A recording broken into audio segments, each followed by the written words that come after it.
యేసయ్య సన్నిధిలో నువ్వు ఉంటే ప్రియ అక్క చెల్లి తమ్ముడు ఆయనలాగా నువ్వు మార్చబడతావు. 12 మంది శిష్యుల్లో ఒక అతను తప్పిపోయాడు, 11 మంది ఆయనలాగా మార్చబడ్డారు.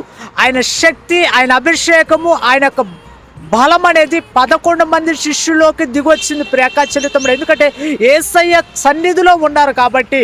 మళ్ళీ ప్రియక చలితముడు యేసయ్య సన్నిధిలో ఉంటే నీ జీవితంలో ఉన్న పాపం అనేది తొలగిపోతుంది. భూమి మీద పాపం తీసేసేవారు ఎవరు లేరు. పాపాన్ని తీసేసేది ఒకే ఒకడు, ఆయనే యేసుక్రీస్తు ప్రభువారు. ప్రియక చలితముడు పాపం అనేది నీలో ఏలుబడి చేయదు. యేసయ్య సన్నిధిలో ఉంటే పరలోక రాజ్యానికి వారసురాలుగా మార్చబడతావు.